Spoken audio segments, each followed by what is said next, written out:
السلام علیکم جی، کیا حال چال ہے آپ سب لوگوں کے؟ میں امید کرتی ہوں کہ آپ سب بالکل ٹھیک ہوں گے، خیریت سے ہوں گے۔ ناول بسمل بائی مہر النساء شامیر کی یہ قسط نمبر 14 ہے۔ باب ہفتم کہ میں ہوں تباہی کے دہانے پہ۔ تم کو معلوم ہے وہ شخص کیسا ہوتا ہے، وہی جو ہو تباہی کے دہانے پہ۔ مختلف آوازیں نہ اٹھاؤ، بڑے بڑے فلسفے نہ سناؤ، ہے گر پتہ رکھو تو سادہ سی بات بتلاؤ۔ ہوا ہے سارا مجمع چپ سا، کیوں ہے ٹھہرا تمہارے چہرے پہ رنج الگ سا؟ ہاں معلوم ہے تم پہ لگے الزام کئی، ہاں جانو میں تم نے جھیلے طوفان سبھی۔ وہ تھا ماضی یہ ہے حال، پھر کیوں کی یہ ہو حال اب بھی بے حال؟ ماضی میں تھی تباہی، آفات، رکاوٹیں، سختی، مگر تمہارے حوصلے رہے کمال۔ یہ پہر ہے روک رہا سانس تمہاری، ساری دنیا ہو پڑی ہے خلاف تمہاری۔ تم سے چھوٹ چکے اپنے، اب سازش رچائے ہیں اغیار تمہارے۔ تھے جو بھی اب کرو ختم، وہی زندگی سے اختلاف تمہارے۔ تباہی تھی تب بھی، ہے اب بھی، رہے گی ابد سے ازل تک بھی۔ تم کو کرنا ہے چناؤ، رہنا ہے اندھیروں میں یا پھر لانا ہے بدلاؤ۔ تمہارا لہجہ، تمہاری باتیں، تمہاری سانسیں، لاؤ ان میں ٹھہراؤ۔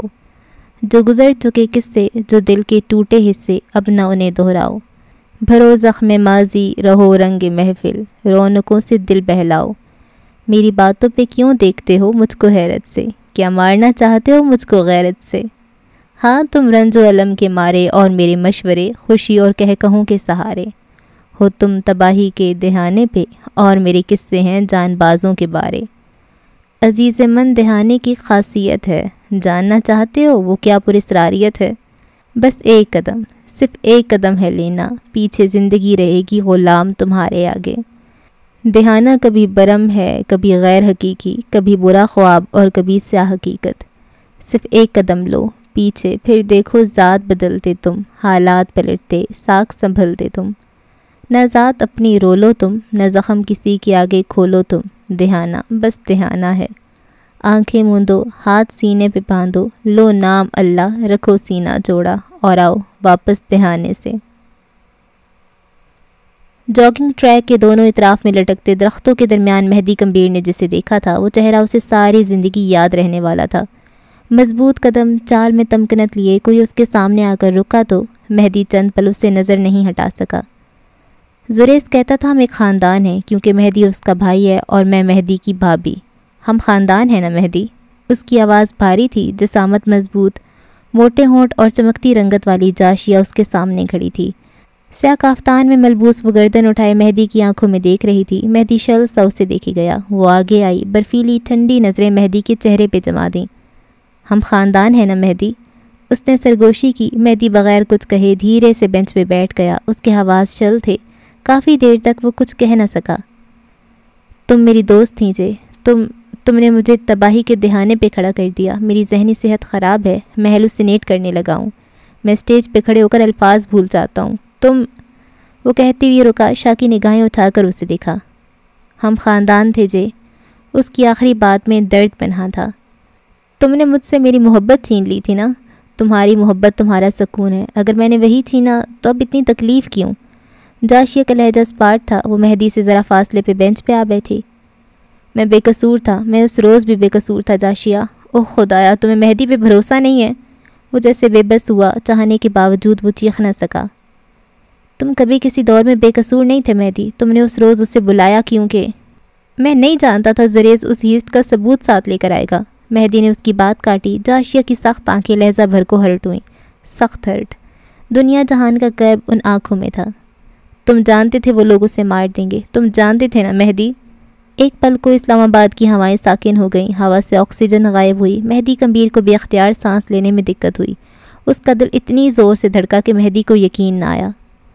اسے مارا گیا کیونکہ یہ طے تھا، یہ اسی رات طے تھا جب تم نے اسے کال کی تھی۔ میں نے اسے روکا تھا، وہ کہتے کہتے رکی، حلق میں آنسوں کا گولا سا اٹکا۔ لیکن زریز بن ریان دوستوں کو مشکل میں نہیں ڈالتا۔ اس نے کہا تھا جب موت اس کی طرف آئے گی تو مہدی معاہدے توڑ دے گا، تم نے نہیں توڑے۔ ملامت سے مہدی کا سر جھکا، سو یہ بھید اب کھلا تھا، یہی کہ مہدی کمبیر کو زریز کے مرنے کا افسوس نہیں تھا، بلکہ اسے مروانے کا گلٹ تھا۔ مجھے یہ بتاؤ مہدی، کیا دنیا دوست سے زیادہ عزیز تھی؟ تمہاری ریپوٹیشن، تمہارا کریئر، تمہاری شناخت، کیا یہ میرے زریعے سے زیادہ قیمتی تھی؟ وہ جواب چاہتی تھی، مہدی کی آنکھیں گیلی ہو گئیں، دل کا کرب بڑھ گیا۔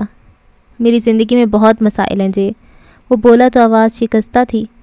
میرا بچپن میرے ماں باپ کے بغیر تھا اور میری جوانی بے سکون تھی۔ میری بہن نے مجھ پہ گیو اپ کر دیا اور میرا بھائی مجھ سے نفرت کرتا ہے۔ کسی بھی انسان کا دل توڑنے کے لیے اتنا کافی ہوتا ہے کہ اس کے خون کے رشتے اسے چھوڑ دیں، اور اگر ساتھ رہیں تو نفرت کریں۔ ان سب کے درمیان میرا کمفرٹ، میری خوشی، میری زندگی، آزادی، سب ٹریول تھا۔ تم لوگوں کے لیے ٹریول صرف ہو سکتا ہے، میرے لیے ٹریول سب ہے۔ میرا کریئر، میری ریپوٹیشن پہ ایک داغ میری ساری زندگی کو تاریک کر سکتا تھا۔ بادل چھا گئے تھے، ہوا یکدم ٹھنڈی سی ہو گئی، دن شام کا منظر پیش کرنے لگا۔ ایک انسانی جان ہر ٹریول، ہر متاع سے زیادہ قیمتی ہوتی ہے۔ سیاہ موٹے ہونٹ پھڑ پھڑائے۔ تم نے صحیح کہا، مگر میرے لیے وہ جان میری اپنی تھی۔ میں وکٹم یا ویلن نہیں ہوں، میں بس ایک کردار ہوں جسے کبھی سمجھا نہیں گیا۔ وہ رکا، گردن موڑ کر اپنے ساتھ بیٹھی لڑکی کو دیکھا۔ تم نے زینیا کو ہنٹ کیوں دیے؟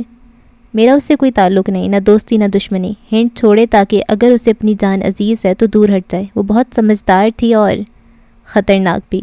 مہدی اس کے ماتھے پہ نشان کو دیکھتے ہوئے بڑبڑایا۔ بے اختیار گوادر کا وہ قلعہ یاد آیا، زینیا کے دھڑا دھڑ کیے وار یاد آئے، جنگلی اور بہادر بھی۔ وہ اپنے ماتھے کو چھوتے ہوئے بولی۔ چند پل کی خاموشی کے بعد وہ دوبارہ بولی، میں اسے نقصان ہی پہنچانا چاہتی تھی، سو آج یہاں آنا پڑا تاکہ وہ مجھ سے دور رہے۔ میں نے اسے ایک ویڈیو بھیجی تھی۔ کیسی ویڈیو؟ مہدی رخ موڑ کر مکمل اس کی جانب متوجہ ہوا۔ تمہاری انسٹاگرام سے ڈیلیٹ شدہ ویڈیو، جہاں تم نے میری منگنی میں میرے خاندان کی حیثیت سے شرکت کی، جس کا کیپشن خاندان تھا۔ مہدی کے چہرے پہ سایہ سا لہرایا، جاشی اپنی جگہ پہ اٹھ کھڑی ہوئی۔ مجھے جس دن موقع ملا میں تمہیں جان سے مار دوں گی، اپنی وقت کا انتظار کرو مہدی۔ تم اگر مجھے مارنے کی کوشش کرو گی تو میں جینے کی خواہش کروں گا، اور جب میں جینا چاہوں گا تو تم مجھے مار نہیں سکتی۔ مجھے بچانے والے بہت ہیں جی۔ تم تباہی کے دہانے پہ ہو مہدی، اپنے وقت کا انتظار کرو۔ وہ لمبے لمبے ڈگ بھرتی وہاں سے چلی گئی۔ مہدی نے دھیرے سے سر کو بینچ پہ رکھ دیا۔ ہاں وہ خوف زدہ تھا، ایک سراب سے۔ ہاں وہ پریشان تھا، ایک اندیکھی قوت سے۔ ہاں وہ تکلیف میں تھا، ایک غیر شناسا، دل کو جکڑ دینے والے تعقب کار سے۔ مگر جو اس کے سامنے تھا وہ ایک انسان تھا، اور مہدی کو لوگ ڈراتے نہیں، فیسینیٹ کرتے ہیں۔ ایئرپورٹ کے احاطے میں کھڑے دو نفوس ایک دوسرے کی آنکھ میں دیکھ رہے تھے۔ سنہری آنکھوں میں بے تحاشا کرب تھا، اور بالاد کی سیاہ آنکھیں کنجانے خدشے کے تحت ساکت تھیں۔ زینیا حاکم نے پلکیں چپکا کر اسے دیکھنا چاہا، مگر آنسوؤں کی باڑھ کے پاروں سے وہ شخص دھندلا نظر آیا۔ اس نے سینے پہ ہاتھ رکھا، اسے اپنی دھڑکن بند ہوتی محسوس ہوئی۔ اس نے آنکھیں بند کر لیں، گرم گرم آنسو اس کے چہرے کو بھگو رہے تھے۔ وہ شوق میں تھی، قدم لڑکھڑائے تو بالاج نے سہارا دینا چاہا، مگر وہ بدک کر دور ہٹی۔ سانس، ہاں اسے سانس نہیں آ رہا تھا۔ یہ بولو جھوٹ تھا یہ؟ اس کے لبوں سے پھنسی پھنسی سی آواز نکلی۔ بالاج نے سر کو ندامت سے جھکا لیا۔ یہ وہ لمحہ تھا جب زینیا نے اپنے جسم سے ساری جان نکلتی محسوس کی۔ وہ بے دم ہو کر گھٹنوں کے بل فرش پہ گر پڑی، لب مکفل ہوئے کبھی نہ کھلنے کے لیے، روح فنا ہوئی اور جان قبض ہونے لگی۔ ایسی تکلیف تو کسی مرنے والے کو بھی نہیں ہوتی ہوگی۔ لوگ مڑ مڑ کر اسے دیکھ رہے تھے۔ وہ فرش پہ بیٹھی تھی، زبان سے خاموش، آنکھوں سے داستان کہتی ہوئی۔ وہ زینیا حاکم تھی، مسائل سے پہلے اس کے پاس حل آتے تھے، لیکن اس بار یہ واقعہ کوئی مسئلہ نہیں تھا، یہ بے وفائی تھی۔ اسے یاد نہیں آیا کہ اس سے غلطی کہاں ہوئی ہے۔ اماں نے کہا صبر کرنا، اس نے کیا۔ شہزل نے کہا اپنے شوہر کے لیے ایفرٹس کرو، اس نے کی۔ دین نے کہا شوہر کو ناراض کر کے سونا مت، اس نے ہر بار اس کی ناراضگی دور کی۔ اس کی استطاعت دیکھتے ہوئے اس نے کبھی فرمائش نہ کی۔ وہ معاف نہیں کرتی تھی، مگر اپنے پیسے برباد کرنا معاف کیا۔ اس وقت وہ تباہی کے دہانے پہ تھی اور اسے معلوم نہیں تھا اسے یہاں لانے والا کون ہے۔ بالات سر جھکائے ندامت سے کھڑا تھا۔ اسے ساتھ لے جانے والے چند سوٹڈ بوٹڈ افراد ہر شے سے بے نیاز کھڑے تھے، یوں جیسے یہ ڈرامہ ختم ہو اور وہ جا سکیں۔ ایئرپورٹ کا سیکیورٹی سٹاف اس کے قریب چلا آیا۔ وہ اب اس سے اس کا مسئلہ پوچھ رہے تھے۔ زینیا نے کچھ کہنا چاہا لیکن زبان مکفل۔ اس نے ہاتھ کے اشارے سے کچھ کہنا چاہا لیکن جسم سن۔ آنسو تھے جو درد کہتے تھے، دل تھا جو کرب زدہ تھا، اور زندگی تھی جو تاریک ہو چکی تھی۔ سیکیورٹی سٹاف اب بالات سے کچھ کہہ رہا تھا۔ اسی اثنا میں 3-4 لمبے تڑنگے سوٹڈ بوٹڈ مرد بھی اسی طرف چلے آئے۔ یہ آدمی بالاج کا پروٹوکول تھے، وہ اب عام آدمی نہ رہا تھا۔ میری بیوی ہے، اسے بس میرے جانے کا صدمہ ہے، میں فکس کر لیتا ہوں، پلیز تھوڑا وقت دیں۔ وہ سیکیورٹی افسران سے کہتا زینیا کے قریب آیا، اسے کندھے سے تھام کر اپنے ساتھ کھڑا کیا۔ وہ اب بھی شل تھی، آنکھیں غیر مرئی نقطے پہ جمی تھیں۔ اور دل کی دھڑکنوں سے غیر ضروری لگی۔ بالاج اب اسے اپنے سہارے کہیں لے جا رہا تھا۔ وہ اس سے کچھ کہہ رہا تھا لیکن زینیا الفاظ پروسیس نہ کر سکی۔ وہ شاید اسے کسی پرائیویٹ لاؤنج لے آیا تھا، اے سی کی ٹھنڈک، نرم صوفے اسے یہی محسوس کروا سکے۔ اس نے بالاج کو اپنے قریب بیٹھتے ہوئے محسوس کیا۔ وہ پانی کی بوتل اس کے لبوں سے لگا رہا تھا، پھر وہ اس کے ہاتھ اپنے ہاتھوں میں لے کر بیٹھا۔ زینیا شل تھی اور شل ہی رہی۔ آنسو گرنا بند ہو چکے تھے۔ اس نے زخمی نظریں اٹھا کر بالاج کو دیکھا۔ وہ نم آنکھیں لیے اسے ہی دیکھ رہا تھا۔ زینیا کا دل کٹ کر 2 حصے ہوا۔ اس نے اپنے ہاتھ چھڑوائے، پیر بنچ پہ اوپر کو کر لیے اور بازو اپنے گرد باندھ لیے، سر گھٹنوں پہ گرا لیا۔ بالاج اسے دیکھ کر رہ گیا۔ لب کاٹتی ہوئے وہ کئی پل یوں ہی بیٹھا رہا۔ کئی ساعتوں بعد وہ اٹھ کر اس کے پیروں کے قریب آ بیٹھا۔ مجھے معاف کر دو زینیا، میرے پاس کوئی راستہ نہیں تھا۔ وہ گھٹنوں کے بل اس کے قریب بیٹھا۔ زینیا نے گیلی شاکی آنکھیں اٹھا کے اسے دیکھا۔ میں نے تمہارے لیے راستے بنائے تھے بالاج، وہ کہہ نہ سکی، اس کی آنکھیں کہتی تھیں۔ میں تمہیں آسائشات دینا چاہتا تھا، میں تمہیں اچھا سب سے بیسٹ دینا چاہتا تھا۔ میں صرف ساتھ چاہتی تھی۔ آسائشات کب مانگی تھیں؟ وہ بس سوچ سکی۔ مجھے پتا تھا تمہیں تکلیف ہوگی، میں جانتا تھا تمہیں برا لگے گا، لیکن تمہاری یہ حالت ہوگی میں سوچ بھی نہیں سکتا تھا۔ مجھے معاف کر دو پلیز۔ میں نے کہا تھا میں معاف نہیں کرتی۔ الفاظ اب بھی حلق میں پھنسے رہے۔ مجھ سے غلطی ہو گئی زینیا، مجھ سے بہت بڑی غلطی ہو گئی۔ میں تمہارے بغیر زندگی کا تصور بھی نہیں کر سکتا۔ تمہیں ایسا کرنے کی ضرورت بھی نہیں پڑے گی بالاج میر۔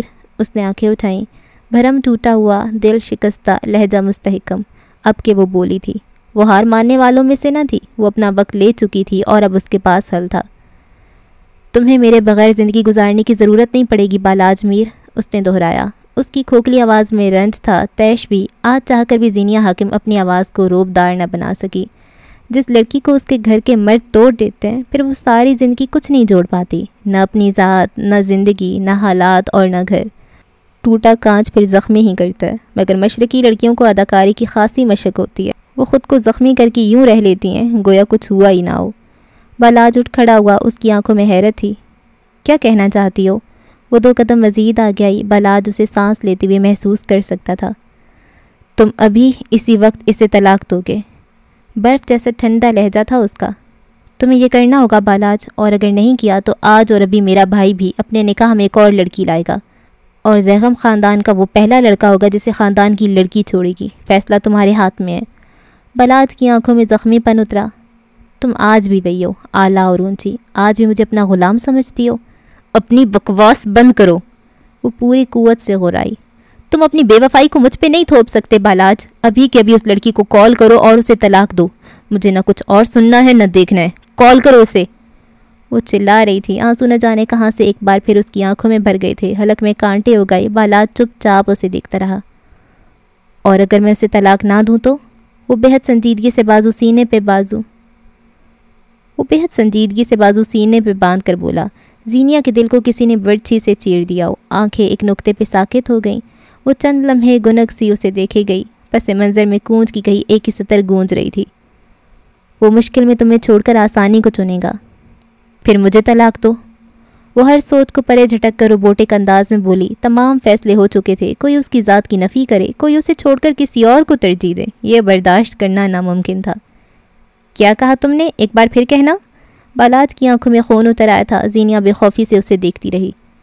مجھے طلاق دو بالاج میر، چبا چبا کر ادا کیے گئے الفاظ، اور اس کے بعد وہ کوئی لفظ نہیں کہہ سکی۔ بالاج نے دونوں ہاتھ اس کے گلے پہ رکھے اور اسے گھسیٹتے ہوئے دیوار سے جا لگایا۔ زینیا ساکن رہی۔ طلاق چاہیے تمہیں؟ اتنی جرت ہے تمہاری کہ تم مجھ سے طلاق مانگو؟ وہ اس کی گردن پہ اپنے دونوں ہاتھوں کا دباؤ بڑھا رہا تھا۔ زینیا کو سانس لینے میں دقت ہوئی۔ اس کے ساتھ ہاتھ گردن کو جھلسا رہے تھے، لیکن وہ مزاحمت نہ کر سکی۔ تمہارا پہلا تاثر محبت تھا، پھر مجھے اندازہ ہوا کہ تم میری قبولیت سے بہت دور کا معاملہ ہو۔ میں کم از کم تمہارا دوست رہنا چاہتا تھا، لیکن حقیقت مختلف تھی۔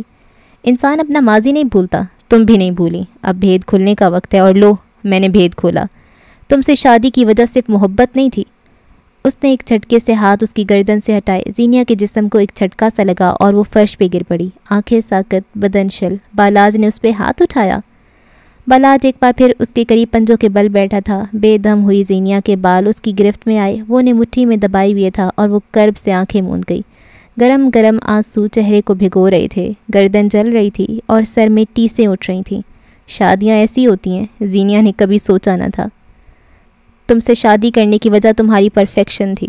تم عبداللہ کا انتظار 22 سال کر سکتی ہو تو مجھے لگا اگلے 22 سال میرے لیے انتظار کر لو گی۔ وہ رفتہ رفتہ بے سانس ہو رہی تھی، چند لمحوں کے لیے نہیں، ساری زندگی کے لیے۔ بالاج اس کا یقین توڑ رہا تھا، صرف خود پر سے نہیں، ساری دنیا کے مردوں سے۔ میں تباہی کے دہانے پہ ہوں زینیا، مجھے لگا تھا تم ہاتھ بڑھا کر تھام لو گی۔ رنجیدہ لہجہ۔ مجھے لگا تھا تم میرا گھر سنبھالو گی، ہمارے بچے ہوں گے جنہیں تم سنگل پیرنٹ بن کر پالو گی، تم میرے مسائل کا حل نکالو گی۔ پھر جب میں ایک لمبی مسافت طے کر کے آدھی زندگی گزار کر تمہارے پاس ہمیشہ کے لیے واپس آ جاؤں گا، تب وہ لمحات میری زندگی کا بونس مومنٹ ہوں گے۔ لیکن وہ رکا، آنکھوں میں نمی ٹھہری۔ تم نے سب برباد کر دیا زینی، تم ڈیزاسٹر ہو۔ وہ کہتے کہتے تھک گیا تھا، جھٹکے سے اس کے بال چھوڑے۔ زینیا یوں ہی فرش پہ بیٹھی رہی۔ بالاج اپنی جگہ سے اٹھا، شکستہ قدم لیتے ہوئے سرمئی صوفے پہ تھک کر بے سانس سا بیٹھ گیا۔ کئی لمحے بیتے، کئی ساعتیں گزریں۔ دو لوگ ایک دوسرے کے انتہائی قریب ہوتے ہوئے بھی ایک دوسرے سے بے انتہا دور تھے۔ کئی پل بعد اس پرائیویٹ لاؤنج نے ایک ہاری ہوئی بیوی نہیں بلکہ ملکہ بد کی آواز سنی تھی۔ تم نے صحیح کہا بالاج میر۔ بالاج مڑا نہیں۔ میں ڈیزاسٹر ہوں، اور ڈیزاسٹر صرف خود کو نہیں، اپنے آس پاس سب کو تباہ کر دیتا ہے۔ کیا تم تباہ ہونے کے لیے تیار ہو؟ بالاج نے ایک جھٹکے سے گردن موڑی۔ زینیا اپنے پورے قد کے ساتھ کھڑی تھی، اس کی آنکھیں سرخ تھیں، گردن پہ انگلیوں کے نشان، بال بکھرے ہوئے۔ موبائل کان سے لگا رکھا تھا، آنکھیں کسی شیطانی سحر کی آنکھیں تھیں، اور کال جا رہی تھی۔ بالاج جانتا تھا وہ کال 2 اور گھر تباہ کرے گی۔ وہ جانتا تھا یہ کال کسے جا رہی ہے۔ کیا تم نہیں جانتے؟ وہ مشکل میں تمہیں چھوڑ کر آسانی کو چنے گا۔ وہ موبائل کان سے لگائے کھڑی تھی، آس پاس بالاج کے ساتھ کھڑے گارڈز تھے، وہ اس کے ایک اشارے کے منتظر تھے۔ صوفوں کے اس پار بالاج ٹہر کر اسے دیکھ رہا تھا، اس کے حواس شل تھے، اسے سمجھ نہ آیا کیا کرے۔ میں سب برداشت کر سکتی ہوں بالاج، میں شراکت برداشت نہیں کر سکتی۔ تمہیں چننا ہوگا، ابھی اور اسی وقت فیصلہ لینا ہوگا۔ میری بات سنو زینی، میں تمہیں سمجھاتا ہوں۔ بالاج نے آگے بڑھنا چاہا، زینیا قدم پیچھے لینے لگی تھی۔ ایک قدم بھی اور نہیں بالاج، وہ پتھریلے لہجے میں بولی۔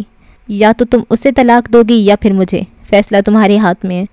اس کا فیصلہ اٹل تھا۔ بالاج کئی لمحے سوچنے سمجھنے کی صلاحیتوں سے محروم ہو گیا۔ کیس کمبیر کے کمرے میں آؤ تو وہ نماز کی حالت میں تھا، سیاہ شلوار قمیض میں ملبوس، سر پہ جالی دار ٹوپی تھی، بازو سینے سے نیچے باندھے وہ بے حد پرسکون انداز میں آیات پڑھ رہا تھا۔ کمرے کا دروازہ ہلکی سی آواز کے ساتھ کھلا۔ سرمئی بیگی شرٹ کے ساتھ سرمئی سویٹ پینٹ پہنے، ہاتھوں میں کافی کے مگ لیے مہدی اندر آتا دکھائی دیا۔ کیس اب سجدے میں تھا۔ مہدی دروازے پہ رک سا گیا۔ وہ کتنا پرسکون لگ رہا تھا، اسے مہدی کے اندر آنے کی خبر بھی نہ ہو سکی۔ وہ سجدے میں جاتا تو کافی دیر بعد سر واپس اٹھاتا تھا۔ اس کی آیات لمبی تھیں، اس کے سجدے وقت لیتے تھے۔ مہدی چھوٹے چھوٹے قدم لیتا اس کے قریب ٹھنڈے سنگ مرمر پہ آلتی پالتی مارے بیٹھ گیا۔ اگلے کئی لمحات وہ بس اسے دیکھتا رہا۔ اس نے سلام پھیر کر اپنی دائیں جانب دیکھا تو ذرا سا حیران ہوا، وہ واقعی مہدی کی یہاں موجودگی سے بے خبر رہا تھا۔ بالاج تیز تیز قدم لیتا اس کی جانب بڑھ آیا، اس کے چہرے پہ گھبراہٹ کے واضح آثار تھے۔ بے وقوفی مت کرو زینی، میں اسے نہیں چھوڑ سکتا، وہ صرف میرے نہیں تمہارے بھی اچھے مستقبل کی ضمانت ہے۔ بھوک سے مریں گے ہم سب، ہم اسے طلاق دو یا پھر مجھے طلاق دو۔ زینی میری بات سمجھنے کی کوشش کرو، یہ نہیں ہو سکتا، تم پاگل ہو گئی ہو کیا؟ ایک بار تحمل سے میری بات تو سن لو۔ اس نے زینیا کو کندھوں سے تھامنا چاہا، وہ بے دردی سے اس کے ہاتھ جھٹک کر پیچھے ہوئی تھی۔ اسے طلاق دو یا پھر مجھے طلاق دو۔ شاید اس نے یہی الفاظ حفظ کر رکھے تھے۔ بالاج کا دل چاہا تھا اس کی جان لے لے۔ اس نے زینیا کے ہاتھ سے موبائل چھین کر پوری قوت سے زمین پہ دے مارا، پھر کھینچ کر زینیا کو ایک بار پھر دیوار سے لگایا تھا۔ بازو سختی سے دبوچے، اتنی سختی سے کہ زینیا کو اپنا جسم جلتا محسوس ہوا۔ اس نے بالاج کے سینے پہ ہاتھ رکھ کر اسے دھکا دینا چاہا، مگر گرفت سخت تھی۔ بالاج نے اس کی گردن میں ہاتھ ڈال کر اس کا چہرہ اونچا کیا۔ میں آخری دفعہ سمجھا رہا ہوں زینی، مجھ سے غلطی ہوئی ہے مگر تم مجھ سے بڑی غلطی کر رہی ہو۔ طلاق ایک قرض ہے، یہ نہ ہو میں واقعی تمہیں طلاق دے دوں، اور میں ایسا کر سکتا ہوں، یاد رکھنا۔ نہ جانے اس کے اندر اتنی طاقت کہاں سے آئی کہ اس نے بالاج کو دھکا دے کر خود سے دور کیا۔ لہو رنگ آنکھیں اس کی آنکھوں میں ڈالیں۔ یا تو مجھے طلاق دو یا پھر اسے طلاق دو۔ برف انداز لا تعلق لہجہ، وہ بغاوت پہ اتر آئی تھی، ہٹ دھرمی اور ضد پہ بھی۔ ایسے کیا دیکھ رہے ہو؟ مہدی مسلسل اسے دیکھتا رہا تو کیس کو کوفت سی ہوئی۔ وہ نماز پڑھ چکا تھا، البتہ جائے نماز سے نہیں اٹھا۔ ٹوپی اتار کر ہاتھ میں رکھ لی، ماتھے پہ بکھرے بال اسے معصوم بناتے تھے۔ میں دیکھ رہا ہوں آج تمہیں خدا کیسے یاد آ گیا۔ تم جیسے لوگ ہیں جن کی وجہ سے ہمارے جیسے برے لوگ اللہ کی طرف نہیں جا سکتے۔ شٹ اپ، میں تمہیں جج نہیں کر رہا۔ مہدی نے آنکھیں گھمائیں۔ تم اچھی طرح جانتے ہو میں کیا کہنا چاہتا ہوں۔ کیس نے لا علمی سے کندھے اچکائے۔ باخدا میں کچھ نہیں جانتا۔ جھوٹا کمبخت، کیس بنو مت۔ مہدی کو کوفت ہوئی۔ سیاہ آنکھوں والا مرد چند پل اسے دیکھتا رہا، پھر دھیرے سے بولا، میں نے سنا ہے نماز برائیوں سے روک لیتی ہے۔ میں کچھ کر رہا ہوں جو بہت غلط ہے، میں چاہتا ہوں میں روک لیا جاؤں۔ مہدی کا سانس جہاں تھا وہیں تھم گیا۔ اسے معلوم تھا کہ سب کیا کرنے والا ہے، وہ مشکل میں تمہیں چھوڑ کر آسانی کو چنے گا۔ وہ دونوں ایک دوسرے سے ذرا سے فاصلے پہ کھڑے تھے۔ زینیا کی آنکھیں سرخ تھیں، گردن پہ بالاج کی انگلیوں کے نشان اور بازو جل رہے تھے۔ اس کے بال بکھر گئے تھے۔ بالاج نے اس پہ ہاتھ اٹھایا تھا۔ زینیا کو یقین نہ آیا کہ کوئی مرد اس پہ بھی ہاتھ اٹھا سکتا ہے۔ اس نے سنا تھا شادی کے بعد اماں کو جب پہلا تھپڑ پڑا تھا تب وہ خاموش رہی تھیں، اسے نہیں رہنا تھا۔ ابا نے جب گالیاں دی تھی تو اس کی ماں بس روئی تھی، وہ نہیں روئے گی۔ جب ابا نے بے وفائی کی تھی تو اماں نے کئی دن انہیں کٹہرے میں کھڑا نہ کیا تھا، وہ کرے گی۔ جن چیزوں نے اس کی ماں کی شادی ہاربل کر دی تھی وہ ان چیزوں کو نہیں دہرائے گی۔ بس ایک صرف یہی طریقہ تھا جس سے وہ تباہی کے دہانے سے ہٹ سکتی تھی۔ یعنی تمہارا فیصلہ نہیں بدلے گا؟ بالاج کی آواز کہیں دور سے آتی تھی۔ تمہیں چناؤ کرنا ہوگا بالاج۔ اسی لمحے فرش پہ پڑا زینیا حاکم کا موبائل تھرتھرایا۔ ایک طرف بالاج تھا، دوسری جانب زینیا۔ ان دونوں کی نظریں فون کی ٹوٹی سکرین پہ جمی تھیں جہاں بشر کالنگ کے الفاظ جگمگا رہے تھے۔ مہدی ششتر سا اسے دیکھے گیا۔ کیس کسی جواب کی توقع میں تھا۔ جو میں سوچ رہا ہوں کیا تم وہی کرنے جا رہے ہو؟ کیس نے اس بات میں گردن ہلا دی۔ مہدی کی آنکھوں میں کرب اترا، مگر وہ کیس کو روک نہیں سکتا تھا، وہ رکتا ہی نہ۔ نماز اس طرح کام نہیں کرتی کیس، سکون یوں ہی ایک لمحے میں نہیں مل جاتا، دعائیں فوراً سے قبول نہیں ہوتی اور برائی فوراً دفع نہیں ہو جاتی۔ اس زمین کو، ساری کائنات کو بننے میں بھی چند دن لگے تھے۔ کیا اللہ کے لیے مشکل تھا کہ بس ایک کن کہہ دیتا اور ایک جھٹکے میں ساری کائنات وجود میں آ جاتی؟ وہ چپ ہوا تو کیس کو اس کے بولنے کی بے چینی سی ہوئی۔ اللہ کے کاموں میں حکمت ہوتی ہے، اگر غور کرو تو پتہ لگے گا کہ ہر چیز جو ایک پروسیس کے بعد وجود میں آتی ہے وہ ریلائبل ہوتی ہے، اور کبھی کبھی لائف ٹائم بھی۔ جن دعاؤں کا ہو جانا تم اس وقت مانگ رہے ہو، اگر ماضی میں پیچھے جا کر دیکھو تو تم نے اللہ سے بہت کچھ مانگا تھا۔ اس وقت حال میں یقین سے کہہ سکتا ہوں تم ان دعاؤں کی قبول نہ ہونے پہ شکر کا سانس لوگے۔ اللہ کی ہر بات، ہر کام، ہر عمل میں اتنی حکمت کیوں ہے؟ بس دے دینا جو ہم چاہتے ہیں، پھر نفع نقصان، پچھتاوا خوشی، وہ سب ہمارا۔ کیسے سب کچھ جان لینا چاہتا تھا؟ مہدی مسکرایا۔ اگر کوئی بچہ جلتی ہوئے نارنجی کوئلے سے کھیلنے کی خواہش کرے گا تو ظاہر ہے ماں اسے روکے گی، سنبھال لے گی یا پھر ڈانٹ مار کر اسے دور کر دے گی۔ وہ کبھی بھی اپنے بچے کو جلنے نہیں دے گی، کیونکہ تکلیف صرف بچے کو نہیں ماں کو بھی ہوگی۔ اللہ جب ہمیں ہرٹ ہوتے دیکھتا ہے تو اسے برا لگتا ہے، کیونکہ اسے ہم سے محبت ہے۔ کیس نے بیزاری سے گردن گھمائی اور اٹھ کھڑا ہوا، جائے نماز لپیٹ کر دراز میں رکھی۔ مہدی بھی اٹھا تھا، مگ یوں ہی فرش پہ دھرے رہے۔ دروازے تک جاتے جاتے مہدی رکا، وجہ کیس کی پکار تھی۔ تم کسی کام سے آئے تھے، کہو کیا کہنے؟ میں اپنے مسائل بتانے آیا تھا، لیکن تم پہلے ہی مسائل زدہ ہو۔ میں اپنے مسائل میں ہمیشہ تنہا تھا مہدی، لیکن تم اپنے راز مجھ سے کہتے تھے، آج کل تم مجھ سے کچھ نہیں کہتے۔ مہدی کے دل کو دھکا سا لگا۔ یار میں تھوڑا سخت ہوں، ٹھیک ہے، مگر مجھ سے بات کیا کرو۔ مہدی کا وجود زنجیر ہو گیا۔ کیس کے قریب کچھ ہی لوگ تھے جن سے وہ ضرورت سے زیادہ لمبی بات بھی کرتا تھا، اور مہدی ان لوگوں میں سے تھا۔ کیس بیڈ پہ بیٹھ گیا۔ مہدی نے مڑ کر اسے دیکھا، اس کا دل بسیجا تھا۔ چھوٹے چھوٹے قدم لیتا وہ اس کے قریب آ کر رکا۔ چند پل، چند سانس سے بیتی، پھر مہدی نے دھیرے سے اس کے سر کو اپنے سینے سے لگایا تھا۔ کیس کچھ نہ بولا، نہ مزاحمت کی، بس چپ چاپ بیٹھا رہا۔ سکون سے آنکھیں بند کر لیں۔ سبز آنکھوں والے مرد نے اس کے کندھے کو تھپکا، چند پل مزید یوں ہی اسے سینے سے لگائے رکھا، پھر دور ہوا۔ اگلے چند پلوں میں وہ راہداری میں لمبے لمبے ڈگ بھرتا نظر آ رہا تھا۔ زینیا نے آگے بڑھ کر موبائل اٹھانا چاہا، لیکن بالاج نے پیر سے فون کو دور کر دیا۔ زینیا استہزائیہ مسکرائی۔ تم اس وقت اس موبائل کو مجھ سے دور کر سکتے ہو، مگر کب تک؟ تم جاؤ گے اور میں بشر کو کال کروں گی، اور پھر ایک کال آئے گی تمہیں جس میں تمہاری بہن کی طلاق کی خبر ہوگی۔ وہ پھنکاری تھی۔ میں برباد ہوئی تو آباد کسی کو نہیں ہونے دوں گی۔ تمہیں لگا تھا تم مجھ سے بے وفائی کر سکتے ہو؟ زینیا میری بات سنو، پلیز سمجھنے کی کوشش کرو، میں مجبور تھا۔ مجھے مارنا مجبوری نہیں تھی، وہ غرائی۔ میں تمہیں اپنے پاس بلا لوں گا، جو تم چاہو گی میں کروں گا، پلیز مجھے معاف کر دو۔ مجھے تمہاری شکل سے نفرت ہونے لگی ہے، مجھے تم سے نفرت ہے بالاج۔ میں سب ٹھیک کر دوں گا، میں سب فکس کر دوں گا۔ زینیا مجھے سمجھنے کی کوشش کرو، ایک بار، صرف ایک بار میری جگہ پہ۔ مجھے نہیں سمجھنا، میں کچھ سمجھنا چاہتی ہی نہیں۔ تم نے مجھ سے بے وفائی کی ہے، میں سب کچھ بشر کو بتاؤں گی، میں بشر کو، ابا کو، سب بتاؤں گی۔ تم دیکھنا بالاج، میں سب کو بتاؤں گی۔ بالاج نے بے بسی سے آنکھیں موندی۔ دیکھو زینیا، میں تم سے محبت کرتا ہوں، بہت زیادہ محبت۔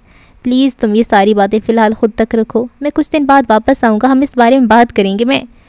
تمہیں لگتا ہے تم چند دن بعد آؤ گے اور میں ہنسی خوشی تمہارے ساتھ رہنے پہ راضی ہو جاؤں گی؟ میں بھول ہی نہیں سکتی کہ تم نے میرے برابر کسی کو لا کر کھڑا کیا ہے۔ مجھے نفرت ہے تم سے، اس تعلق سے اور تمہارے دعووں سے۔ بالاج نے آگے بڑھ کے سختی سے اس کے دونوں بازو دبوچ لیے۔ اب اگر تم نے ایک اور لفظ کہا تو میں تمہارے ساتھ وہ کروں گا کہ تم ساری زندگی یاد رکھو گی، دنیا تمہارے منہ پہ تھوکے گی۔ وہ رکا، بازو میں مزید زور دیا اور زہر خند لہجے میں غرایا۔ اگر تم نے میری بات نہیں مانی، خاموش نہ رہی تو میں تمہیں طلاق دے دوں گا۔ ایک جھٹکے سے زینیا کا بازو چھوڑ کر وہ آگے بڑھ گیا۔ دروازے پہ پہنچ کر اسے رکنا پڑا۔ زینیا کے ہاتھ میں موبائل تھا اور وہ روتے ہوئے بشر کو کال ملا رہی تھی۔ بالاج کی پورے جسم میں شرارے دوڑ گئے۔ وہ واپس آیا، زینیا کے چہرے کو دبوچا۔ اس کی سخت گرفت تکلیف دیتی تھی۔ اگر تم نے ایک بار اور مجھ سے ضد کی تو میں تمہیں طلاق دے دوں گا۔ وہ اس کے کان کے قریب غرایا۔ زینیا نے ہاتھ میں پکڑا موبائل اس کی کن پٹی پہ دے مارا۔ بالاج بے یقینی سے پیچھے ہوا۔ کن پٹی سے ہلکا ہلکا خون رس رہا تھا۔ تمہیں لگتا ہے میں تم سے ڈرتی ہوں؟ تم کہو گے میں طلاق دوں گا اور میں ڈر جاؤں گی؟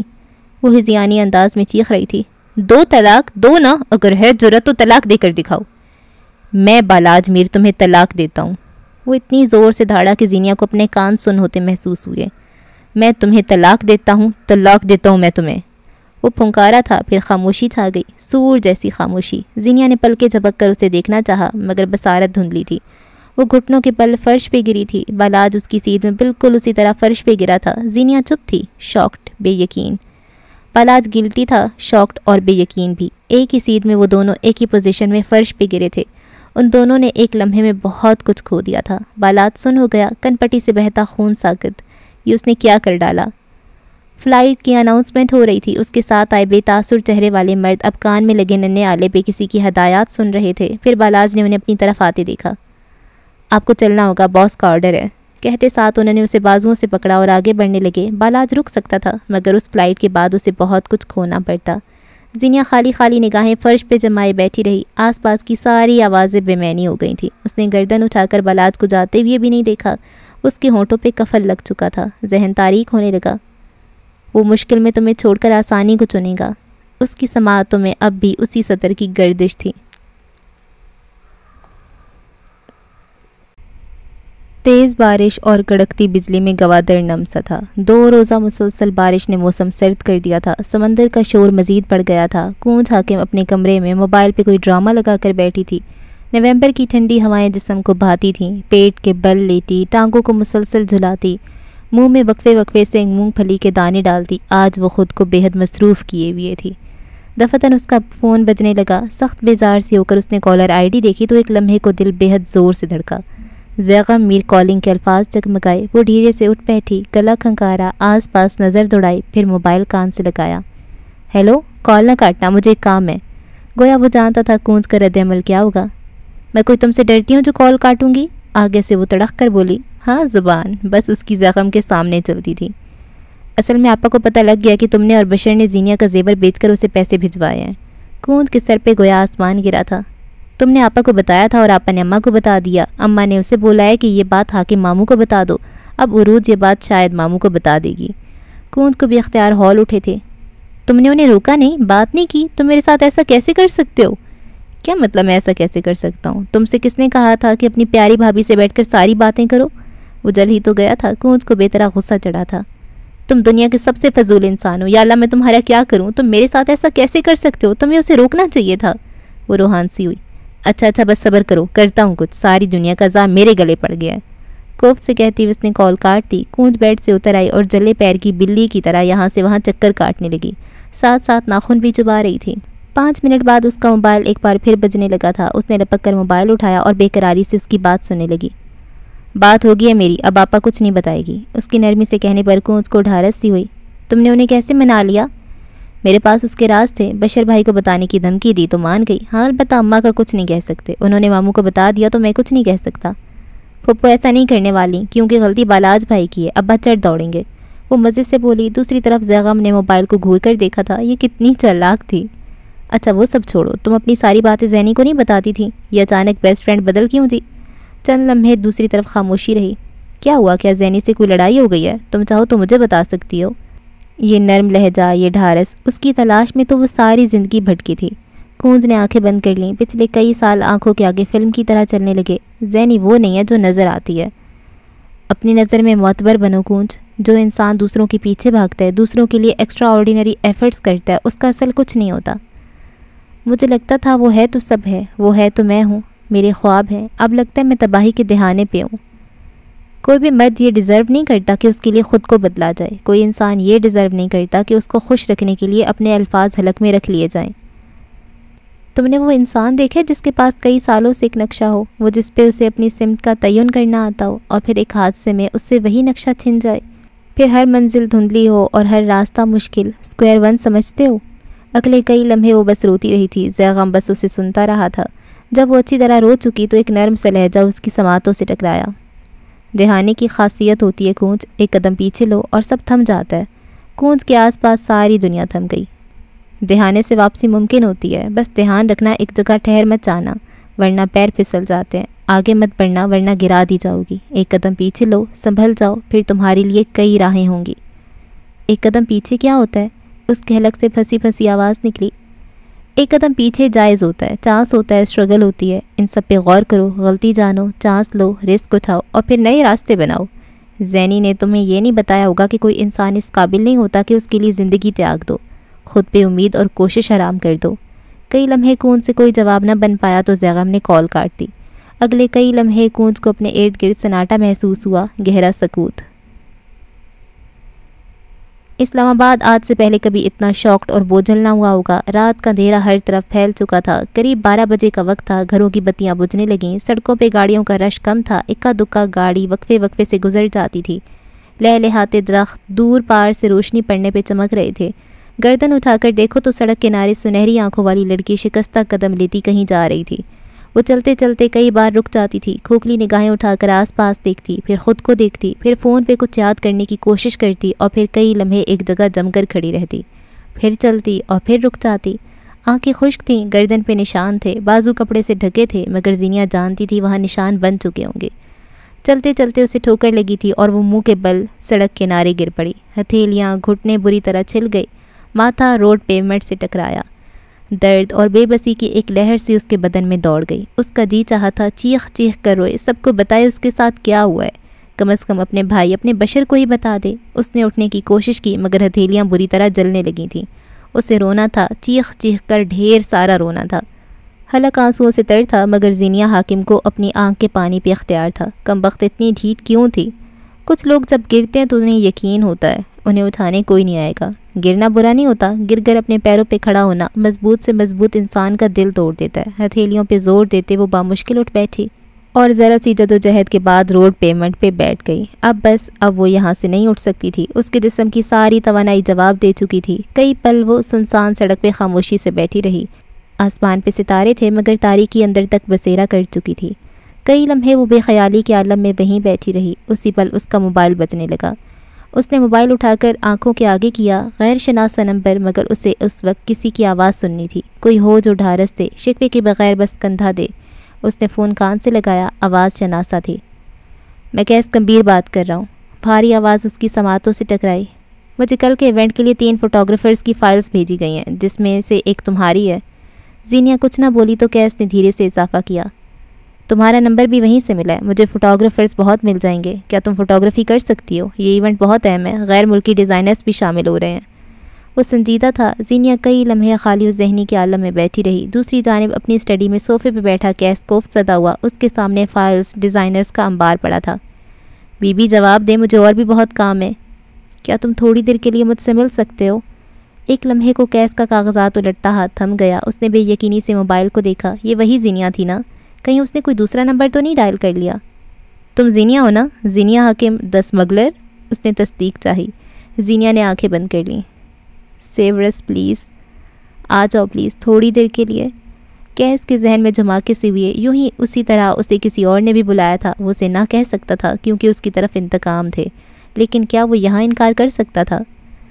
مجھے کسی انسان کی ضرورت ہے، پلیز آ جاؤ سیورس۔ اس کی آواز دھیمی اور ہلکی تھی۔ کیس نے لیپ ٹاپ بند کیا، موبائل کان اور کندھے کے بیچ لگایا۔ اس نے اٹھ کر پیروں میں جوتے پہنے، والیٹ، چابیاں اٹھائیں۔ میں آ رہا ہوں، میرا انتظار کرو۔ اس کا لہجہ نرم ہوا تھا، ڈھارس دیتا ہوا۔ وہ کچھ بول نہیں رہی تھی لیکن کیس کال کاٹ بھی نہ سکا۔ کال چلتی رہی۔ یہ آسرا بھی بہت تھا کہ کوئی انسان اس کے لیے آ رہا ہے، چاہے دشمنی صحیح۔ یہی بہت تھا کہ کوئی کیس کو کال کر رہا ہے، چاہے خاموشی رہے۔ تیز تیز سیڑھیاں اترتے ہوئے وہ داخلی دروازے تک آیا جب اسے رکنا پڑا۔ مقصود کمبیر کا نرس بک لائی سی حالت میں اس کے قریب آ کر رکا تھا۔ کیس کے دل کو کسی انجانے خدشے نے آن گھیرا۔ مقصود صاحب کو ہارٹ اٹیک ہوا ہے سر، پلیز جلدی چلیں، مہدی صاحب بھی گھر پہ نہیں ہیں۔ کیس کا موبائل پکڑے ہوئے ہاتھ بے دھم ہو کر پہلو میں گرا۔ وہ اپنے بلانے والوں کی پکار پہ چلا جایا کرتا تھا، لیکن کچھ تھا، کوئی قرض سا جو ہمیشہ اس کے ساتھ چمٹ جاتا تھا، اور پھر وہ ہوتا تھا جو کسی نے کبھی سوچا بھی نہ ہوتا تھا۔ اس نے بھاری سانس لی۔ کیا تم تھوڑی دیر انتظار؟ کال کٹ گئی۔ شاید وہ اس وقت کسی اور کے مسائل نہیں سن سکتی تھی۔ کیس نے لب بھینچ لیے، جانتا تھا وہ انتظار نہیں کرے گی۔ اس نے انگلی سے ماتھے کو رگڑا، پھر بلند آواز میں ملازمین کو پکارنے لگا، مختلف حکم صادر کرنے لگا۔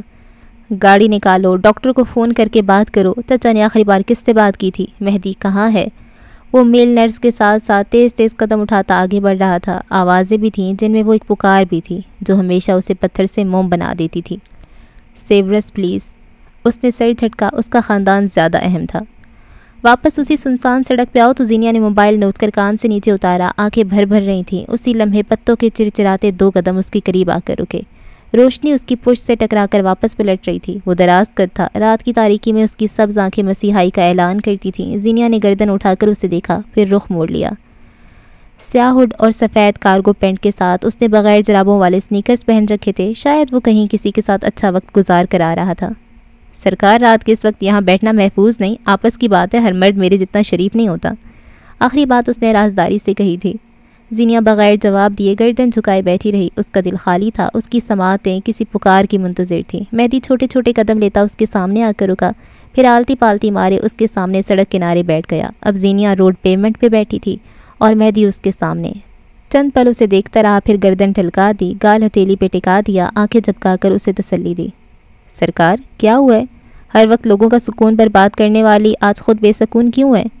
زینیا نے اب بھی جواب نہیں دیا، بس آنسوؤں کو روک کر بیٹھی رہی۔ وہ یوں کسی کے سامنے رو نہیں سکتی تھی۔ زینیا، ادھر دیکھو، کیا ہوا ہے؟ کہیں اپنے شوہر کے جانے پہ افسردہ تو نہیں ہو؟ اس نے قیاس لگایا۔ ویسے ہونا تو نہیں چاہیے، اچھا ہوا چلا گیا، جان چھوٹی تمہاری۔ ویسے بھی تمہیں کون سا فرق پڑتا؟ مجھے فرق پڑتا ہے۔ وہ بولی تو اس کی آواز میں لرزش تھی، آنکھیں سرخ تھیں۔ میں انسان ہوں اور انسانوں کو فرق پڑتا ہے۔ یہ وہ زینیا نہیں تھی۔ اپنی ہار، اپنی کمزوری کا اعتراف کرنا اس کا شیوا نہیں تھا۔ مہدی نے گردن سیدھی کر لی، پیر سمیٹ کر سینے سے لگا لیے، اب کہ وہ سنجیدہ تھا۔ تم اب تک گھر کیوں نہیں گئی؟ مجھے راستہ نہیں سمجھ آ رہا، مجھے لگتا ہے میں بھٹک گئی ہوں۔ وہ بڑبڑائی۔ مہدی کو بے اختیار کچھ غلط ہونے کا احساس ہوا۔ کافی دیر تک وہ خاموشی سے بیٹھ کر اسے دیکھتا رہا۔ کیا وہ اس سے پوچھے؟ کیا وہ بتا دے گی؟ اس نے کچھ پوچھنے کا ارادہ ترک کیا۔ میرے نام کا مطلب جانتی ہو؟ مہدی، یعنی راستہ دکھانے والا۔ اللہ نے مجھے لوگوں کو درست سمت دکھانے بھیجا ہے۔ تم میرے ساتھ اپنا راستہ تلاش کر سکتی ہو۔ وہ لائف کوچ تھا، لوگوں کو فکس کرنا، مدد کرنا، بغیر جج کیے ان کا کندھا بننا، یہ اس کا کام تھا۔ زینیا چند پل اسے دیکھتی رہی۔ وہ اٹھی تو مہدی کو اس کی گردن پہ پڑے سرخ نشان دکھائی دیے، یوں گویا انگلیاں چھپ گئی ہوں۔ کیا اس کے شوہر نے اس پہ ہاتھ اٹھایا ہوگا؟ اس کے لمبے شہد رنگ بال بے ترتیب اور بکھرے ہوئے تھے۔ معاملہ کچھ اسے سمجھ آ رہا تھا۔ وہ آج پہلی بار زینیا کے بالوں کو کھلا اور دوپٹے سے آزاد دیکھ رہا تھا۔ یقیناً اس کے بال بہت خوبصورت تھے، مگر یہ صورتحال نہیں۔ زینیا واقعی راستہ بھٹک چکی تھی، مگر وہ اس وقت ہاسٹل کے پاس ہی تھی۔ مہدی اس کے آگے چل رہا تھا۔ اس نے نوٹ کیا کہ زینیا چلتے چلتے ٹھہر جاتی ہے، کبھی گردن پہ دوپٹہ درست کرنے لگتی ہے، کبھی بالوں کو ہاتھ سے پیچھے کرتی ہے۔ وہ نارمل دکھنا چاہتی تھی، نہ جانے کیوں۔ ہاسٹل کی گلی کے دہانے پہ وہ رکا، بالوں پہ باندھنے والا بینڈ جو کہ اس نے کلائی میں باندھ رکھا تھا اسے اتارا اور زینیا کے سامنے رک کر اس کی جانب بینڈ بڑھایا۔ وہ رک گئی، اچنبے سے اسے دیکھا۔ عورت کے بال وہ واحد چیز ہوتے ہیں جو اس کے حالات کا پتہ دیتے ہیں۔ بکھرے بال یعنی وہ مصروف ہے، الجھی لٹیں یعنی وہ پریشان ہے، روکھے بال یعنی وہ اپنے اوپر توجہ نہیں دیتی۔ اگر تمہیں نارمل دکھنا ہے تو پہلے اپنے بال نارمل رکھو۔ وہ سنجیدگی سے اس کی آنکھوں میں دیکھتے ہوئے بولا۔ زینیا نے آہستگی سے بینڈ اس کے ہاتھ سے لے لیا، پشت پہ پھیلے لمبے گھنے بالوں کو سمیٹنے کی کوشش کی۔ بال اس کے ہاتھ میں نہیں آ رہے تھے، وہ بمشکل انہیں باندھنے کی کوشش کر رہی تھی۔ اسی پل کوئی 9 عمر لڑکوں کی ٹولی ہنستے بلند آواز میں کچھ کہتے وہاں سے گزرنے لگی۔ زینیا کو دیکھ کر ان میں سے ایک لڑکا مسکرایا تھا، پھر رفتار دھیمی کی مگر بے سود۔ سیاہ ہڈ والا مرد پوری طرح اس کے سامنے ٹھہر گیا، یوں کہ سنہری آنکھوں والی لڑکی اس کے پیچھے کہیں چھپ گئی۔ لڑکا نا امید سا گردن موڑ کے آگے بڑھ گیا۔ کیا تم پوچھو گے نہیں مجھ سے کہ میرے ساتھ کیا ہوا ہے؟ چلتے چلتے زینیا نے سوال کیا تھا۔ اول تو خدا کا خوف کرو اور مجھے آپ کہو، لڑکی میں تم سے بڑا ہوں۔ دوئم، تم وہ لڑکی نہیں ہو جو یوں ہی کسی کو کچھ بتا دے۔ اس وقت تم ایک کمزور لمحے کی زد میں ہو، مجھے بتا دو گی پھر پچھتاؤ گی۔ I don't want to make you regret. زینیا بس اسے دیکھ کر رہ گئی۔ ہاسٹل سے ذرا سے فاصلے پہ وہ رک گیا تھا، اشارہ تھا کہ اب باقی کا سفر اس کا اپنا ہے۔ زینیا نہ جانے کیوں مزید رکنا چاہتی تھی، شاید دل کا بوجھ ہلکا کرنا تھا۔ تعارف قرض رہا، وہ کہہ کر پلٹ گیا۔ وہ خالی خالی آنکھوں سے اسے دیکھتی رہ گئی۔ ہاسٹل کے گیٹ کے باہر چوکیدار، مالی، یہاں تک کہ باورچی بھی کھڑا بے چینی سے چکر کاٹ رہا تھا۔ زینیا کو دیکھ ان کی سانس میں سانس آئی۔ چوکیدار اس سے کچھ کہہ رہا تھا، شاید لیٹ آنے کی وجہ۔ پھر اس نے خود کو اندر کی جانب قدم بڑھاتے دیکھا۔ لان میں ہاسٹل کی تمام لڑکیاں بما افروزہ بیگم جمع تھیں۔ یہ وہ لمحہ تھا جب زینیا کے حوصلے ٹوٹ گئے۔